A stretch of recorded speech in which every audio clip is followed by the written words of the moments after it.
Ya, kembali lagi. Kita akan mulai di sesi kedua.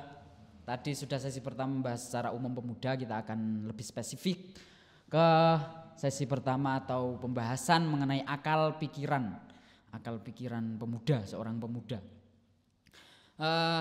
Langsung saya lempar saja kepada jenengan Mas Bet, bagaimana ini penjelasan mengenai akal pikiran seorang pemuda? Ya, tadi menyangkut yang tadi ya. Itu kan ada dalam salah satu kitab Adabud Dunya Waddin, Khairul Mawahib al-aqlu wa syarrul masaib al-jahlu, bahwa sebaik-baik pemberian dari Allah Ta'ala adalah akal. Jadi dengan akal, bermodalkan akal, kita bisa hidup, kita bisa melanjutkan hidup sampai yang kita inginkan. Nah, kemudian saya mengutip salah satu syair. Syair itu kalau dalam bahasa Indonesia ya seperti puisi, seperti kata-kata yang berserakan, kemudian disatu padukan menjadi sebuah kata-kata yang indah. Dalam salah satu syair itu, ya khadimal jisim kam tusqa bi khidmatihi, wahai budak jisim. Budak jisim itu kita. Jadi kita yang selalu menuruti nafsu kita, kaki kita, tangan kita, mata kita, mulut kita, telinga kita, sampai akhirnya kita lupa bahwa kita memiliki akal, ya kan? Kita sering berdandan, ya kan? Ya. Sering berdandan. Apa ini jenenge sih? Make upper. Tapi kita lupa bahwa ini juga harus didandani. Asik, gitu. Lanjutkan Mas. Ya khadimal jisim kam tusqa bi khidmatihi. Kita lupa bahwa kita itu menjadi budak raga. Maksudnya budak raga itu bagaimana? Kita seringkali tangan kita pengen ngegame, ya udah kita jalani aja, aku pengen ngegame. Kaki kita pengen jalan-jalan, nggak tahu mana tujuannya, langsung jalan aja. Kita punya mata kita cuma hanya untuk nonton, YouTuber. Oke, ketika dengan kita YouTuber, kita bisa mendapatkan ilmu, bisa mendapatkan pengalaman, pengetahuan. Kemudian kita punya mulut, pengen makan aja. Itu secara nggak langsung kita menjadi budak jisim. Kemudian diteruskan bahwa akbil ala nafsi wastakmil fadailah, maka berpalinglah untuk fokus pada akal beserta pernik-perniknya tentang akal, sempurnakan. Kesimpulannya, fa anta bin nafsi labil jismi insanun. Kamu, kita semua dikatakan manusia itu ketika kita berpikir, bukan ketika kita memiliki tangan, bukan ketika kita memiliki kepala. Banyak orang yang memiliki kepala tidak menggunakan akalnya, dianggap gila. Pernah lihat orang gila? Bagaimana kamu menghormati orang gila? Apakah kita ingin dijadikan oleh orang lain bahwa kita dianggap orang gila? Kita melihat orang gila, apa yang kita rasakan? Mungkin kita kasihan, ya Allah, saya diberi akal pikiran, saya waras, sedangkan dia mungkin kasihan, juga mungkin menggoda. Orang gila gitu ya Mas. Orang gila. Kenapa ada orang gila yang seperti itu? Karena dia tidak diberi nikmat oleh Allah Ta'ala berupa akal pikiran. Kita yang sudah diberi akal pikiran, bagaimana mungkin kita gak mau memakainya? Nah gitu kan ya. Paham kan maksud saya? Berarti manusia hidup itu diukur dari akalnya, bukan dari jisimnya. Ya, benar. Maka kalian pengen memiliki kekayaan yang tiada tara, kekayaan yang paling terkaya. Ketika kamu memiliki itu, menggunakan itu, memanfaatkan itu, kamu menjadi orang terkaya di dunia.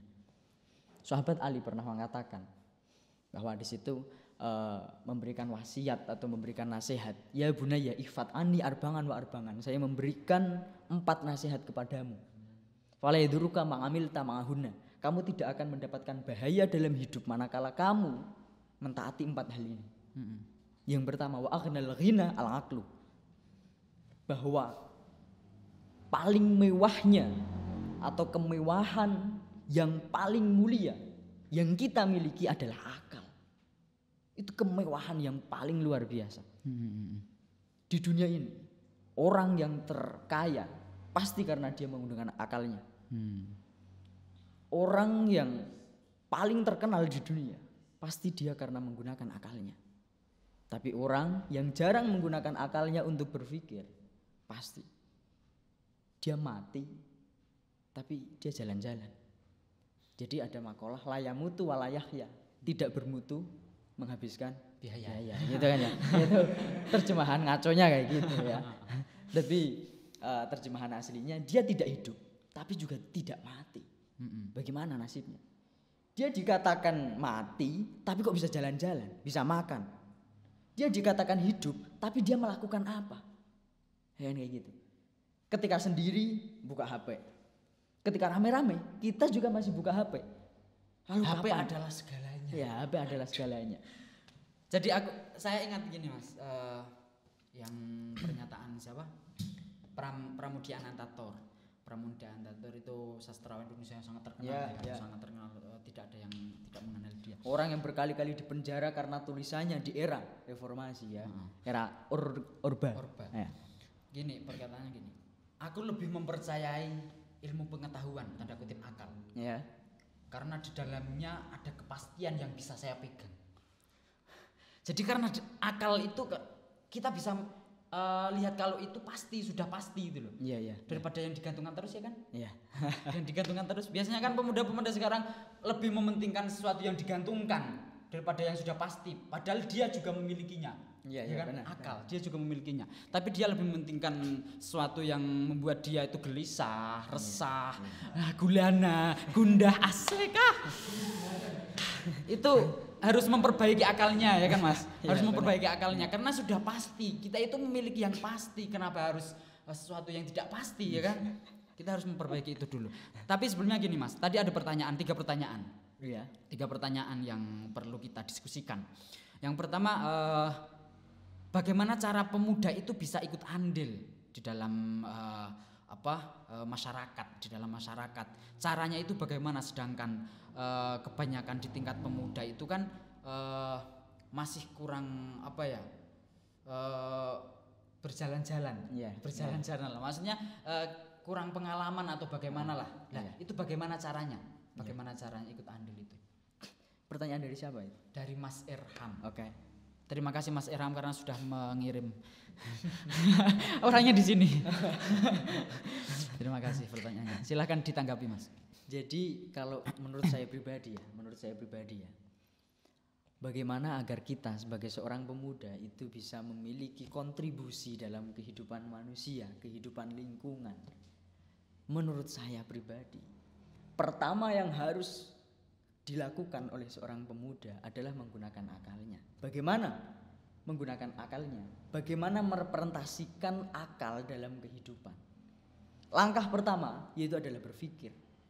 Langkah pertama adalah berpikir. Gak mungkin ketika kita sebagai seorang pemuda ingin ikut andil baik dalam keluarga, tetangga, atau bahkan sampai nusa bangsa.